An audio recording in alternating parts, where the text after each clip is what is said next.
Mude, tente mudar. Cabeça pra cima. No Cabeça para Cima de hoje, nós vamos debater sobre a violência familiar. A violência, aliás, de modo geral, vem preocupando o Brasil. A sensação que a gente tem, de certo modo, em muitos momentos, é que a coisa está fora do controle. Mas a gente sabe que a raiz de tudo está na família.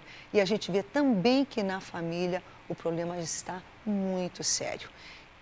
A gente poderia simplesmente lamentar e debater o que está acontecendo, mas a gente vai tentar também hoje ver o que pode ser feito para prevenir, para lidar, para ver, ter um olhar que de alguma forma identifique coisas que nós podemos sim interferir e ver alguma coisa sair de forma diferente. Então fique ligadinho com a gente vai informativo e volta com o debate. A família é o primeiro ambiente social do indivíduo. E é nela que as principais características da personalidade de uma criança vão se estabelecer ao longo do desenvolvimento. Porém, a cada dia temos acompanhado, por meio dos noticiários, dos jornais e do rádio, vários registros de casos de violência intrafamiliar. As principais causas da violência são o desrespeito causado pela prepotência, crises de raiva causadas por fracassos e frustrações e crises mentais, no caso, a loucura. Outro problema atrelado à violência familiar é a bebida alcoólica, que está presente em 95% dos casos. A violência funciona como um último recurso que tenta restabelecer o que é justo segundo a ótica do agressor. Em geral, tem uma motivação corretiva que tenta consertar o que o diálogo não foi capaz de solucionar. Portanto, sempre que houver violência, é porque alguma coisa já estava errada. É essa coisa errada a real causa que precisa ser corrigida para diminuirmos os tipos de violências. Conosco para debater um time bem interessante de pessoas, porque a gente sabe que quando você fala de violência, geralmente você pensa em termos de o direito, as leis e tudo que está para esse lado. Mas quando você fala na família, não é verdade? E existe, a gente sabe também, pessoas que trabalham nessa área, especificamente na família, mas existem também os terapeutas, os pastores, a igreja, enfim. E a gente tem essa mistura aqui presente hoje. Vocês vão poder conhecer, vai ser muito bom. Luiz Fernando Gevaer, que é advogado da área de família. Gevaer, como você é conhecido, homem de guerra, muito bem-vindo, muito bom ter de volta aqui com a gente. Obrigado, é um prazer estar aqui para debater um tema tão importante, tão presente, né, e tão constante no nosso noticiário. E acho que nós vamos ter um programa muito enriquecedor, porque as causas da violência são amplas. Agora não há mais como contestar os efeitos da violência. Está dilacerando a família, a sociedade como um todo. Eu acho que nós vivemos um momento muito crítico e programas como esse, que se propõem a debater, discutir as causas e as consequências da violência, são muito importantes. Parabéns pelo tema bom estar aqui com vocês de novo. Bom tema para você desenvolver. Aliás, você e também o restante dos nossos convidados. É bom ter de volta também Paulo Moura, que é pastor de família da PIB, que é a Primeira Igreja Batista do Recreio aqui no Rio, e é também psicólogo. Pastor Paulo, bem-vindo de volta. Olá, Rebeca, a todos que nos assistem nesse momento, muito bom estar de volta. E eu estou me sentindo aqui hoje, Rebeca, como Daniel na cova dos leões, entre feras, para debater um assunto tão importante. Eu fiz questão de dizer isso para quebrar o gelo, claro, porque é um assunto muito sério, mas muito importante e relevante para os dias atuais. Estamos aí, ultimamente, percebendo no Brasil muito movimento de violência, né? Movimentos até grotescos, animalescos. Isso nos assusta como família. Nós precisamos realmente debater, conversar, chegar a tentar encontrar aí um caminho de uma solução, de um debate sobre esse assunto. Por isso, acho esse assunto muito oportuno. Eu creio que uma das coisas que até nos assusta, mas o que causa o susto justamente nos dá a chave também para a gente entender que o debate pode mudar as coisas. É que está chegando muito perto de nós. E quando as coisas estão perto de nós, nós temos condição de interferir nelas. Verdade. Então, ao mesmo tempo que é assustador, mas é uma coisa que nos chama a atenção e nos convida realmente a gente tomar uma posição. Para formar o nosso trio, pelo menos eu não sei se ele já esteve aqui, é a primeira vez que eu tenho o prazer. Primeira vez que eu tenho Que coisa boa! Então, eu tenho o prazer de apresentar Eric Swagenbaum, consegui dizer o nome, saiu perfeitamente. Que é advogado criminalista. Muito bem-vindo, muito bom tê-lo aqui. Eu que agradeço, espero poder contribuir um pouco com a visão do direito penal, de quem milita nessa área. Com certeza. poder contribuir aí com os anseios para esse debate. Outro dia, Eric, vou até começar por ti, você vai dizer, já entendi porque eu estou aqui. Eu li um ditado, estava lendo um ditado sobre amizade. Eu estava preparando uma palestra que eu dei sobre amizade, que é um tema muito interessante. E uma desses ditados me chamou muita atenção. Ele diz assim, o preso que está lá em lifetime, como é que fala? A pessoa que está presa... Prisão perpétua. Perpétua, exatamente. O preso de prisão perpétua, o maior criminoso, já foi o melhor amigo de alguém. Então, você ao lidar com pessoas, com processos criminais, processos dessa forma, a gente sabe que ali existem famílias, ali existem vidas, ali muitas amizades se perderam, algumas... Então, o que foi que aconteceu para chegar àquilo? Porque se a gente não entender o que foi que aconteceu, a gente não tem como prevenir. Eu, pelo menos, creio assim. Então, e às vezes é um pouco doloroso examinar, é doloroso olhar, levantar, remexer, mas assim, de alguma forma, para a gente entender como a coisa está, eu acho que é a chave para a gente ver, porque se a gente não quer que seja diferente, nós temos que escolher outro caminho. Como escolher outro caminho, se parece que só tem aquele caminho, ou as pessoas... E a gente vê que, ao mesmo tempo que em certos ambientes há uma predominância, sim, de violência, mas há também pessoas ali de bem, há pessoas ali que criam seus filhos, estão estudando, estão trabalhando, estão construindo uma vida. Como é que é isso? Eu acho que é o Eric que se perguntou. Eric? Né? É interessante, eu gostei muito. Você achou que não ia conversar contigo, né? Não, fico feliz. Eu achei interessante a sua introdução de como muitas vezes as pessoas que acabam se colocando nesse tipo de situação, onde elas são acusadas de um crime e vêm a responder por esse crime, sempre vão haver pessoas... Ou que efetivamente cometeram um crime. Que eventualmente, efetivamente tenham cometido. Sempre aparecem pessoas que vão dizer que aquela pessoa é um bom esposo, é um bom amigo, etc. e tal.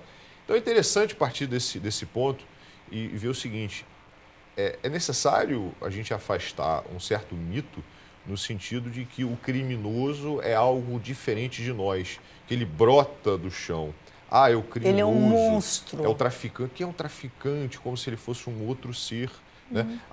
A pessoa que agride a esposa, ou o pai que mata o filho, como se ele fosse um ser de outro lugar. Não é, ele é uma pessoa como nós, né? Que, por força das circunstâncias, ele se envolve nisso. E aí entra uma série de questões. Né? É interessante como um grande advogado, hoje um dos maiores processualistas penais, Jacinto Nelson de Miranda Coutinho, num evento na Escola de Magistratura, que trata exatamente da interdisciplinariedade entre o direito e a psicanálise, ele, num evento que acho que tinha mais gente da psicanálise do que do direito, ele diz o seguinte: vai ser difícil para vocês da psicanálise começarem a entender o direito, porque o direito ignora o inconsciente. Então, assim, já passando, devolvendo a palavra, porque senão isso aqui iria quase que infinitamente, é interessante ver que a subjetividade que existe em cada uma daquelas pessoas que de fato são bons esposos, maridos, amigos, são seres humanos que não são a partir do zero criminosos, são pessoas onde existe uma série de coisas, inclusive o inconsciente. Eles foram um bebezinho adorável de alguém, uma criancinha, está na primeira série. Mas eu acho interessante a gente levantar logo essa questão, porque se a gente está querendo mudar alguma coisa, a gente tem que ver. Mas deixa eu ouvir vocês também, que eu já estou toda empolgadinha. Esse que dá, porque você apresentar o programa quando eu volto. E aí, Gilmar? Eu acho que a violência é um fenômeno mundial, crescente, de enormes proporções e quase de dificuldade para ser contida. As pessoas estão privilegiando o eu e em detrimento do nós, né? O sentido coletivo da solidariedade, do amor ao próximo, valores que são essenciais para uma sociedade se desenvolver de uma maneira equilibrada e justa, estão sendo colocados de lado. É muito mais importante ter do que ser, e eu acho que dentro desse esquema de vida, as pessoas estão cada vez mais extrapolando os limites. Aí vem o direito, estabelece regras de conduta, limites Além do que, a sociedade pune, não funciona. É preciso recuperar o indivíduo. Mas é necessário ter, nem pensar, né? Senão seria anarquia. Super necessário ter. Mas, além disso, é preciso você investir no crescimento dos valores essenciais do ser humano, como a solidariedade, o amor, o respeito.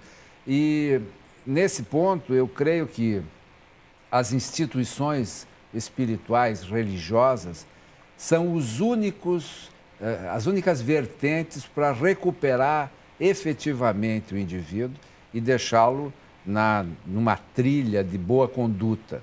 E eu não isolo exclusivamente o cristianismo como uma religião capaz de fazer isso. Eu acho que religiões que preguem o amor, que preguem a solidariedade e que busquem fazer o crescimento do indivíduo, buscam isso, que a pessoa cresça como ser humano, mas também não só, ele cresça em solidariedade. E nesse ponto a mensagem de Jesus é invencível, né? Como amor ao próximo. Eu acho que a partir daí você pode pretender uma sociedade mais justa, menos violenta, menos egoísta e coisas que a gente está vendo hoje, como pais matando filhos, filhos matando pais, irmãos matando-se entre si. Então, eu acho que essa violência que a sociedade tem impregnou a família.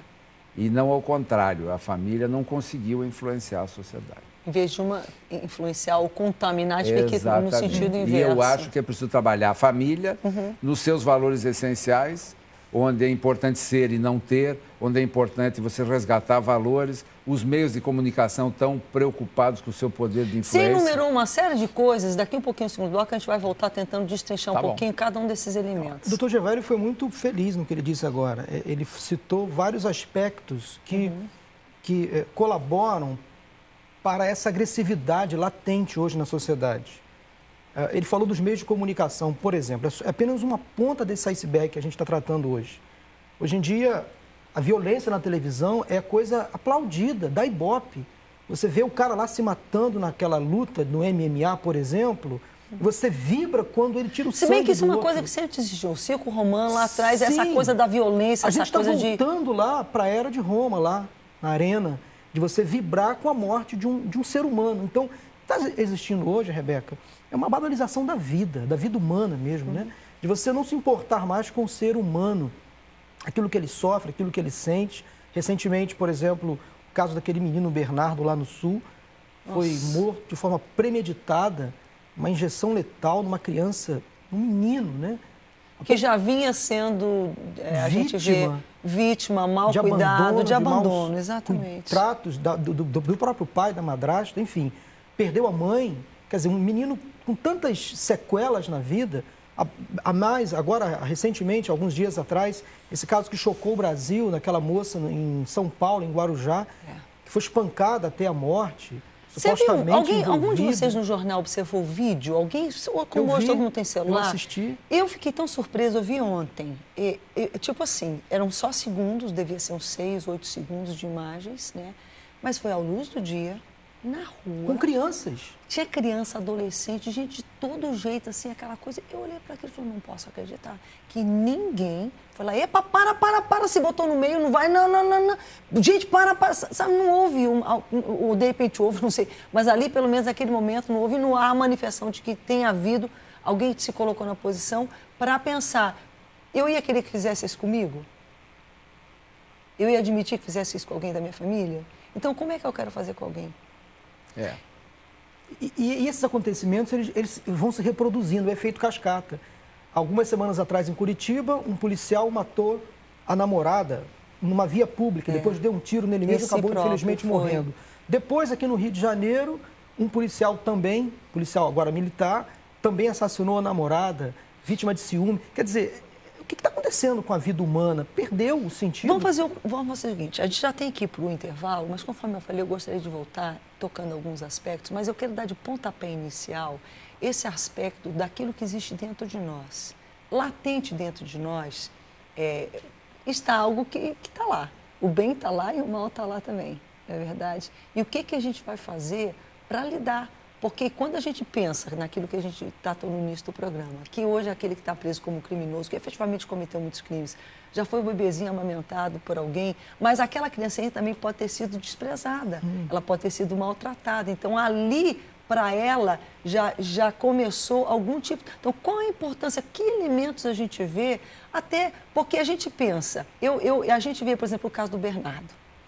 O problema ali não era dinheiro, quer dizer, de repente até era, mas não, está entendendo? Porque muitas vezes não, isso é o tipo de coisa que acontece onde não tem, onde as pessoas, onde é muito carente, mas não é, não é o caso. Não é necessariamente isso. Não é exatamente, Eric, não é necessariamente isso. Então, o que a gente percebe? Quais são esses elementos? O Gevaert já colocou alguns, mas vamos tentar destrinchar um pouco melhor. Por quê? Porque às vezes a gente supervaloriza coisas. Por exemplo, eu acho importante sim o aspecto espiritual, o papel da igreja, como é importante, por exemplo, indispensável da lei, embora que ele sozinho não resolva. Mas que elementos, então, que conjunto de situações que são até mais comuns, mais do dia a dia do que a gente imagina, que a gente, como pai, como mãe, precisa reforçar um pouquinho mais, precisa dar uma atenção. Quem sabe a gente está tão preocupado, empolgado, eu tenho que dar um tênis melhor para o meu filho, tem que dar aquela mochila que ele quer estudar. E muitas vezes você pode até dar aquilo, mas deixar de dar uma outra coisa que é muito mais importante e que não custa nada para você. Quer dizer, custar sempre alguma coisa custa, porque tempo, atenção, carinho, né? E às vezes custam até mais, pessoas preferem dar dinheiro do que dar isso. E o resultado não vai ser bom, não vai dar certo, coisa boa não vai sair. E eu não estou aqui para te apontar o dedo, pode te acalmar, mas eu estou aqui sim para a gente conversar e nos conscientizarmos de que dentro de nós a situação está ali. O ser humano, o bem, o mal. Agora, como é que a gente vai trabalhar para canalizar de modo que, no sentido do bem, no sentido da saúde mental, no sentido da aceitação própria, que estão sendo todos elementos que deixam a pessoa mais ou menos suscetível a se tornar uma pessoa violenta. É isso mesmo? A gente volta já. Cabeça pra cima.